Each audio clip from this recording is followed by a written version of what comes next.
IDS medical അനുബന്ധ കോഴ്സുകളിലേക്കുള്ള option registration നടപടികൾ ആരംഭിച്ചു കഴിഞ്ഞു.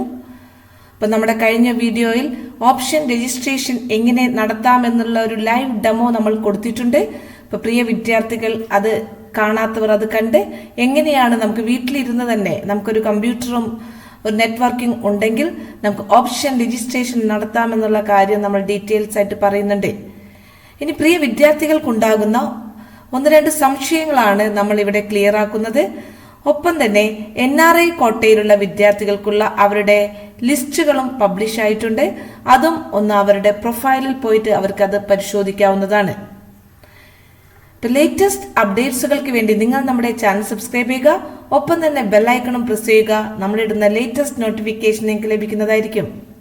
ഇനി സാധാരണ ഒന്നാമത്തെ സംശയം എന്ന് പറഞ്ഞു കഴിഞ്ഞാൽ ഇപ്പൊ റിസർവേഷൻ കാറ്റഗറിയുള്ള വിദ്യാർത്ഥികൾ, അതായത് SC, ST, OBC, EWS വിഭാഗത്തിലുള്ള കുട്ടികൾക്ക് വേറൊരു രീതിയിൽ ഓപ്ഷൻ രജിസ്ട്രേഷൻ നടത്തണോ എന്നുള്ളൊരു വലിയൊരു സംശയം ഉണ്ട്. അതായത് നമ്മൾ ഓപ്ഷൻ രജിസ്ട്രേഷൻ നടത്തുന്ന സമയത്ത് നമ്മുടെ സ്റ്റാറ്റസ് എന്താണോ അതിനനുസരിച്ചിട്ടുള്ള അലോട്ട്മെന്റ് ആണ് നമുക്ക് ലഭിക്കുക. ആദ്യം നമ്മളെ ജനറലിൽ പരിഗണിക്കുന്നതായിരിക്കും. രണ്ടാമതായിട്ട് നമുക്ക് ഏതൊക്കെ റിസർവേഷൻ ഉള്ള കാറ്റഗറിയിൽ പെട്ടവരാണ് നമ്മൾ എന്നുള്ളത് നമ്മൾ എൻട്രൻസ് കമ്മീഷൻ ആദ്യമേ അറിയിച്ചിട്ടുണ്ടെങ്കിൽ നമുക്ക് ആ റിസർവേഷൻ നമുക്ക് ലഭിക്കുന്നതായിരിക്കും. അതായത് നമുക്ക് SC, ST, OEC, OBC അല്ലെങ്കിൽ സ്പോർട്സ്, NCC ഈ രീതിയിലുള്ള എല്ലാ രേഖകളും നമ്മൾ സബ്മിറ്റ് ചെയ്തിട്ടുണ്ടെങ്കിൽ നമുക്ക് ആ ഒരു റിസർവേഷൻ നമ്മളെ പരിഗണിക്കുന്നതായിരിക്കും. മൈനോറിറ്റി സ്റ്റാറ്റസ്, NRI സ്റ്റാറ്റസ് ഉള്ള വിദ്യാർത്ഥികളാണ് രണ്ട് രീതിയിൽ അവർ ഓപ്ഷൻ രജിസ്ട്രേഷൻ നടത്തേണ്ടത്. അപ്പം അത് പ്രത്യേകം ശ്രദ്ധിക്കുക. NRIയുടെ ലിസ്റ്റ് പബ്ലിഷ് ആയിട്ടുണ്ട്. ഇപ്പൊ വിദ്യാർത്ഥികൾക്ക് അവരുടെ വെബ്സൈറ്റിൽ അവരുടെ പ്രൊഫൈൽ കയറി NRI സ്റ്റാറ്റസ് റെഡി ആയിട്ടുണ്ടോ നോക്കാവുന്നതാണ്. അതനുസരിച്ച് വിദ്യാർത്ഥികൾ NRI കോട്ടയിലേക്കും അപേക്ഷിക്കേണ്ടതാണ്. അതിന് പ്രത്യേക നോട്ടിഫിക്കേഷൻ പറയുന്നുണ്ട്. അതായത് NRI താൽക്കാലിക കാറ്റഗറി ലിസ്റ്റ് പ്രസിദ്ധീകരിച്ചു. 2020-21 അധ്യയന വർഷം സ്വാശ്രയ മെഡിക്കൽ ദന്തൽ കോളേജുകളിൽ ലഭ്യമായ 15% NRI കോട്ട സീറ്റുകളിലെ പ്രവേശനത്തിന് യോഗ്യരായ വിദ്യാർത്ഥികളുടെ താൽക്കാലിക കാറ്റഗറി ലിസ്റ്റ് പ്രസിദ്ധീകരിച്ചിട്ടുണ്ട്. cee.kerala.gov.in എന്ന വെബ്സൈറ്റിൽ ലഭ്യമാണ്. എല്ലാവരും അവരുടെ പ്രൊഫൈൽ കയറി ഒന്ന് ചെക്ക് ചെയ്യുക. അപ്പൊ പ്രത്യേകം ശ്രദ്ധിക്കുക, നിങ്ങൾക്ക് പ്രൈവറ്റ് സെൽഫ് ഫിനാൻസിംഗ് കോളേജുകളിൽ, അതായത് MBBS ഡെന്റൽ കോഴ്സുകൾക്ക് വേണ്ടി NRI കോട്ടകളിൽ പ്രവേശനം ആഗ്രഹിക്കുന്ന വിദ്യാർത്ഥികൾ ഓൺലൈൻ ഓപ്ഷൻ രജിസ്ട്രേഷൻ സമയത്ത് താല്പര്യമുള്ള കോളേജുകളിലെ NRI കോട്ട ഓപ്ഷനുകൾ തിരഞ്ഞെടുത്തിരിക്കണം. NRI കോട്ട ഓപ്ഷനുകൾ രജിസ്റ്റർ ചെയ്യാത്ത വിദ്യാർത്ഥികളെ അവർ NRI പ്രൊഫഷണൽ കാറ്റഗറി ലിസ്റ്റിൽ ഉൾപ്പെട്ടിട്ടുണ്ടെങ്കിൽ പോലും NRI കോട്ടയിലെ അലോട്ട്മെന്റിനായി പരിഗണിക്കുന്നതല്ല. പ്രത്യേകം ശ്രദ്ധിക്കുക വിദ്യാർത്ഥികൾ. നിങ്ങൾക്ക് അവിടെ ഓപ്ഷൻ രജിസ്ട്രേഷന്റെ സമയത്ത് നമുക്ക് കാണാൻ പറ്റും NRI കോട്ടയിലേക്ക് പ്രത്യേക ഓപ്ഷൻസുകളുണ്ട്. അപ്പോൾ വിദ്യാർത്ഥികൾ ജനറലും ഓപ്ഷൻ കൊടുക്കാം. അതിനുശേഷം നിങ്ങൾക്ക് NRI കോട്ടയിലേക്കും ഓപ്ഷനുകൾ കൊടുക്കാവുന്നതാണ്. ഇനി മൈനോറിറ്റി സ്റ്റാറ്റസ് ക്രിയേറ്റ് ചെയ്തവരാണെങ്കിൽ അവർക്ക് നിങ്ങളുടെ സ്റ്റാറ്റസ് റെഡി ആണെങ്കിൽ നിങ്ങൾക്ക് മൈനോറിറ്റിയിൽ ക്ലിക്ക് ചെയ്താൽ നിങ്ങൾക്ക് കോളേജുകൾ കാണാൻ സാധിക്കുള്ളൂ. സ്റ്റാറ്റസ് ഇല്ലാത്തവരാണെങ്കിൽ മൈനോറിറ്റി ക്ലിക്ക് ചെയ്താൽ അവിടെ കോളേജുകൾ കാണില്ല. അപ്പൊ നിങ്ങൾ ഓപ്ഷൻ രജിസ്ട്രേഷൻ ചെയ്യുന്ന സമയത്ത് നിങ്ങളുടെ സ്റ്റാറ്റസുകളെല്ലാം റെഡി ആണെങ്കിൽ മാത്രമേ നിങ്ങൾ അവിടെ ഓപ്ഷൻ കൊടുക്കുന്ന സമയത്ത് ക്ലിക്ക് ചെയ്താൽ കാണാൻ പറ്റുകയുള്ളൂ. ഇപ്പൊ നിങ്ങൾ മുസ്ലിം മൈനോറിറ്റി പെട്ട കുട്ടിയാണെങ്കിൽ ഇപ്പൊ MES ക്ലിക്ക് ചെയ്യുന്ന സമയത്ത്, ഞാനൊരു എക്സാമ്പിൾ പറയാണ്, MES കോളേജിൽ ക്ലിക്ക് ചെയ്യുന്ന സമയത്ത് അവിടെ മെറിറ്റ് സീറ്റും ഉണ്ടാവും, മൈനോറിറ്റി സീറ്റും ഉണ്ടാവും. അപ്പൊ നിങ്ങളുടെ മൈനോറിറ്റി സീറ്റിലെ സ്റ്റാറ്റസ് റെഡി ആണെങ്കിൽ അത് അവിടെ കാണും. അപ്പൊ നിങ്ങൾ ആദ്യം മെറിറ്റ് സീറ്റിൽ ക്ലിക്ക് ചെയ്യുക, അതൊരു ഓപ്ഷനായിട്ട് കൺസിഡർ ചെയ്യും. പിന്നീട് മൈനോറിറ്റി സീറ്റ് ക്ലിക്ക് ചെയ്യാം. അപ്പൊ ഇങ്ങനെ ഒരു ഓർഡറിൽ നിങ്ങൾക്ക് കൊടുക്കാവുന്നതാണ്. ഇനി നിങ്ങൾ അമലയിലോ ജൂബിലിയിലോ ആണെങ്കിൽ ക്രിസ്ത്യൻ മൈനോറിറ്റിയിലും ഇതേ രീതിയിൽ തന്നെ നിങ്ങൾക്ക് ക്ലിക്ക് ചെയ്യാവുന്നതാണ്. അപ്പൊ നമുക്ക് ആദ്യത്തെ 10 കോളേജുകൾ ഗവൺമെന്റ് കോളേജ് വെച്ചു. അത് കഴിഞ്ഞ് നിങ്ങൾ സെൽഫ് ഫിനാൻസിങ് വെക്കുന്ന സമയത്ത് അത് നിങ്ങളുടെ ജനറലിലും നിങ്ങളെ പരിഗണിക്കുന്നതാണ്. പിന്നെ നിങ്ങൾക്ക് മൈനോറിറ്റിയിലും നിങ്ങൾക്ക് കൊടുക്കാവുന്നതാണ്. അപ്പോൾ കഴിയുന്നതും ആദ്യം നമ്മൾ ജനറൽ തന്നെ കൊടുക്കുക. നമുക്ക് മൈനോറിറ്റിയിൽ കൊടുക്കുന്ന സമയത്ത് ഫീസ് കൺസെഷൻ കാര്യങ്ങൾ ഇല്ലാതാവും എന്നാണ് പ്രത്യേകത. ജനറൽ ആണെങ്കിൽ SC, ST, OEC വിഭാഗക്കാർക്ക് ഫീസ് കൊടുക്കേണ്ട ആവശ്യമില്ല. പക്ഷെ അവർ മൈനോറിറ്റി സ്റ്റാറ്റസിലൂടെയാണ് കയറി വരുന്നതെങ്കിൽ അവർക്ക് ഫീസ് കൊടുക്കേണ്ടതാണ്.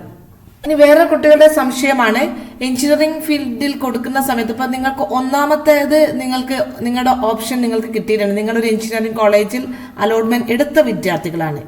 അപ്പൊ നിങ്ങൾക്ക് ചെയ്യേണ്ടത് നിങ്ങളുടെ ആ ഒന്നാമത്തെ ഓപ്ഷനേക്കാളും മുകളിലുള്ള ഓപ്ഷനാണ് നിങ്ങൾ കൊടുക്കേണ്ടത്. അതായത് നിങ്ങൾക്ക് മെഡിക്കൽ സ്ട്രീമിൽ നിങ്ങൾക്ക് കിട്ടിയ എഞ്ചിനീയറിംഗ് കോഴ്സിനേക്കാളും ബെറ്റർ ആണെന്ന് തോന്നിയാൽ, കിട്ടുമെന്ന് തോന്നിയാൽ മാത്രം നിങ്ങൾ കൊടുക്കുക. അപ്പൊ നിങ്ങൾക്ക് ഗവൺമെന്റ് മെഡിക്കൽ കോളേജിലാണ് അഡ്മിഷൻ വേണ്ടതെങ്കിൽ നിങ്ങളുടെ മുകളിലായിട്ട് ആ ഓപ്ഷൻസുകൾ നമ്പർ 1, 2, 3 എന്ന് കൊടുക്കുക. ഇനി അത് കഴിഞ്ഞിട്ട് 11ാമത്തെ ഓപ്ഷൻ നിങ്ങളുടെ കിട്ടിയ എഞ്ചിനീയറിംഗ് കോളേജോ അല്ലെങ്കിൽ അതിന്റെ മുകളിലുള്ള നിങ്ങൾക്ക് കിട്ടാത്ത ഹയർ ഓപ്ഷൻസും നിങ്ങൾക്ക് സെറ്റ് ചെയ്യാവുന്നതാണ്. അപ്പൊ ഇത് ഓരോ വിദ്യാർത്ഥിയുടെയും ചോയ്സ് അനുസരിച്ചിട്ടാണ്. ഇനി എല്ലാ ഓപ്ഷനും നിങ്ങളുടെ എഞ്ചിനീയറിംഗ് മുകളിൽ കയറ്റി വെക്കേണ്ട കാര്യവുമില്ല. കാരണം നിങ്ങൾക്ക് പ്രൈവറ്റ് സെൽഫ് ഫിനാൻസിംഗിൽ ഫീസ് കൂടുതലാണെങ്കിൽ നമുക്ക് ചിലപ്പോൾ അഫോർഡ് ചെയ്യാൻ സാധിക്കില്ല. അതുകൊണ്ട് പിന്നെ അത് എന്തായാലും മുകളിലോട്ട് കയറി പോകും.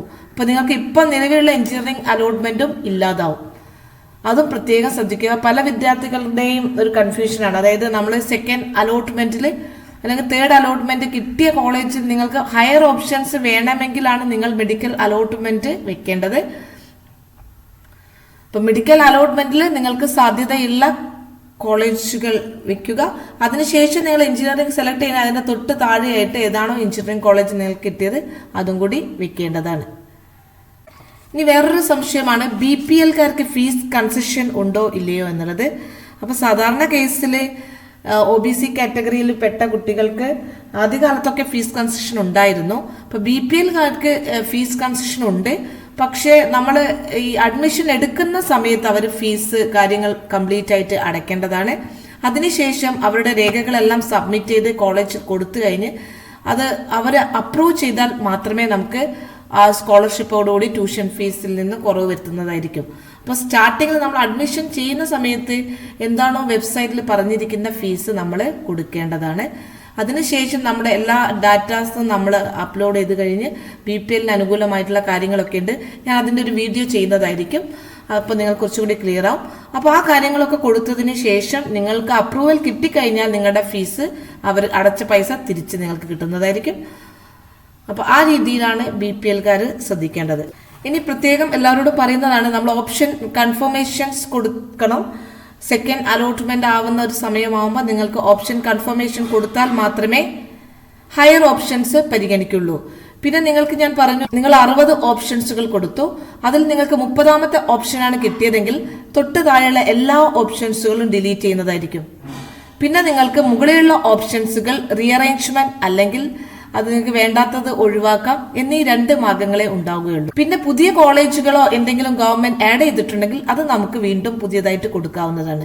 അല്ലാത്ത പക്ഷം ഇപ്പൊ നിലവിൽ നമുക്ക് എന്തൊക്കെയാണ് നമ്മുടെ വെബ്സൈറ്റിലുള്ളത് അത് മുഴുവനായിട്ട് കൊടുക്കണം.